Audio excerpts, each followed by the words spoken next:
आप देख सकते हैं, कह रहा है एक एपी है जिसमें टोटल पद कितने हैं, 50 पद हैं। तो एपी ऐसा ही लिखा जाता है कॉमा कॉमा करके, ठीक है। कितना है, A1 यानी पहला पद, दूसरा पद, तीसरा पद, चौथा पद, इस तरह करते करते करते करते टोटल पद कितने हैं, 50 पद हैं दोस्तों, ठीक है। जिसमें कह रहा है कि ये जो तीसरा पद है दोस्तों यानी A3, ये जो A3 है दोस्तों वो कितने के बराबर है, 12 के बराबर है, ठीक है। तीसरा पद का वैल्यू कितना है, 12 है। ध्यान से सुनिएगा प्रश्न को, कह रहा है तीसरा पद कितना है, 12।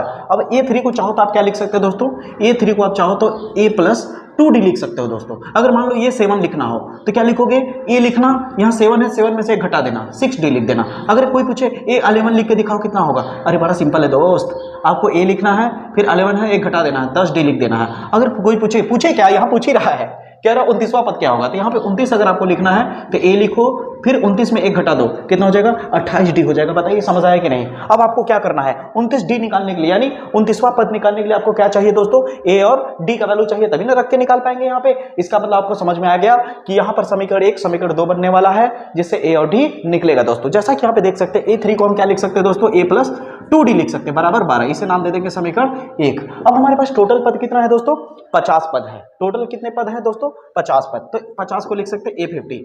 अब 50वां पद जो है अंतिम में ही होगा ना, लास्ट में ही होगा ना, तो लास्ट वाला वैल्यू देखो कितना घुमा के दिया हुआ है।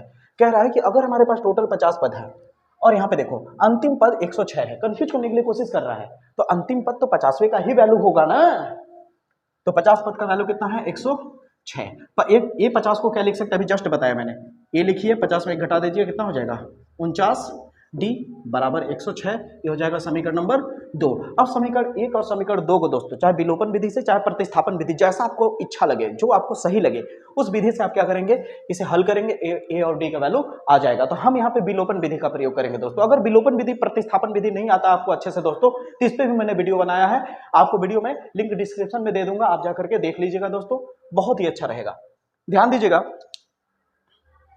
तो टॉपिक को आगे बढ़ाते हैं दोस्तों, हम यहां तक पहुंच चुके हैं समीकरण,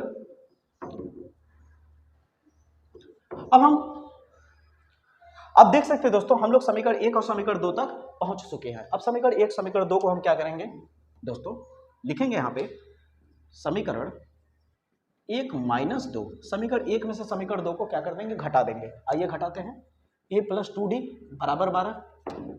आपको कंफ्यूजन हो रहा है ना थोड़ा सा, कि मुझे कैसे पता चलेगा कब जोड़ेंगे और कब घटाएंगे, इस पे भी मेरा वीडियो है, विलोपन विधि में मैंने कॉन्सेप्ट बताया है, आप जाके उसे देखेंगे तब समझ में आएगा आपको।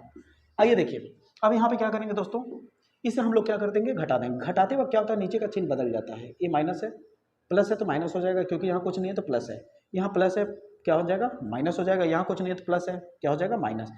ए और ए कैंसिल हो जाएगा, कैसे, क्योंकि ए के पास माइनस है और इस ए के पास प्लस है, तो प्लस माइनस माइनस हो जाएगा। आदेश दे रहा घटाने के लिए, घटाएंगे तो जीरो हो जाएगा, सेम में से सेम घटाएंगे, जीरो बचेगा। ठीक है दोस्तों, अब हमारे पास कितना बचा, 49D माइनस में है और 2D प्लस में है, तो 49 में से 2 घटाएंगे, क्योंकि प्लस माइनस माइनस हो जाएगा, 49 में से 2 घटाएंगे तो कितना बचेगा दोस्तों, 47D बचेगा, 47D बचेगा। यहाँ लेकिन माइनस लगेगा क्योंकि बड़े वाले तरफ का चिन्ह लग जाएगा। ठीक है, अब यहाँ पे क्या है, 106 में से 12 घटाना है आपको, तो 106 में से 12 घटाएंगे तो दोस्तों कितना आ जाएगा आपका, 94 आ जाएगा, लेकिन चिन्ह बड़े वाले तरफ का माइनस का लग जाएगा। यहाँ भी माइनस, यहाँ भी माइनस, माइनस से माइनस क्या हो जाएगा, कट जाएगा। तो आपके पास कुल मिला कितना बचा, 47D बराबर 94 बचा। तो D बराबर कितना हो जाएगा, 94/47।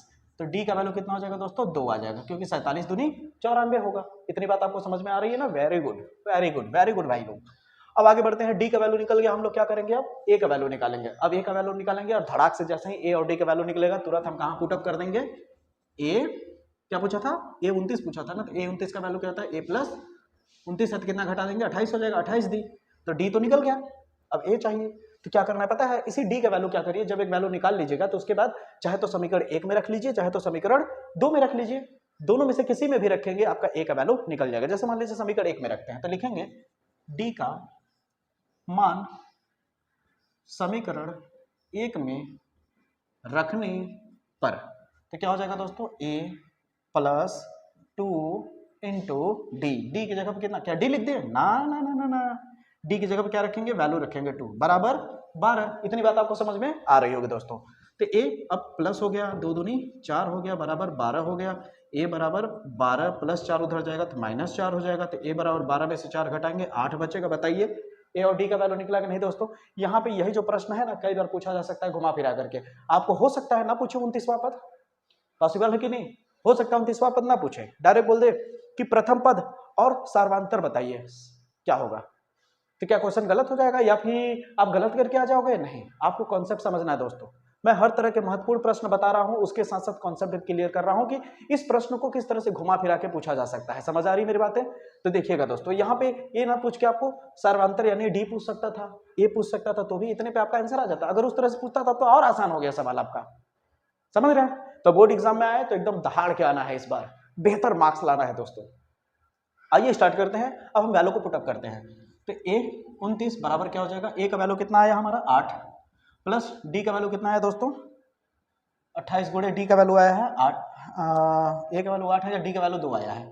तो ए 29 बराबर 8 प्लस 28 दूनी कितनी हो जाएगा दोस्तों 28 दूनी 42 हो जाएगा ना, नहीं 28 दूनी 52 कितना हो जाएगा 8 दूनी 16 है 56 हो जाएगा। कितना हो जाएगा 56 हो जाएगा दोस्तों। देख सकते हैं 8 दूनी 16 के 6 हासिल लगा 1, 2 दूनी 4 1 5, 56 और 8 जोड़िए कितना हो जाएगा 56 और 8 जोड़ेंगे तो 64 हो जाएगा, 64 ही होगा ना।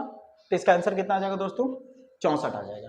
तो उम्मीद करता हूँ वीडियो आपको पसंद आया होगा दोस्तों। अगर वीडियो अच्छा लगा हो, समझ आया हो दोस्तों, अगर इस तरह के इंपॉर्टेंट क्वेश्चन चाहिए आपको तो प्लीज़ आप इसको ज़्यादा से ज़्यादा अपने दोस्तों तक शेयर करें दोस्तों, ताकि मेरे को सपोर्ट हो सके, मेरा भी मोटिवेशन बढ़ सके, ताकि मैं इस तरह के वीडियो दहाड़ के लाता रहूं और बेहतर से बेहतर कॉन्सेप्ट के साथ आपको समझाता रहूं, ताकि आपका बेहतर मार्क्स आ सके दोस्तों। इस बार अब की बार 90 पार।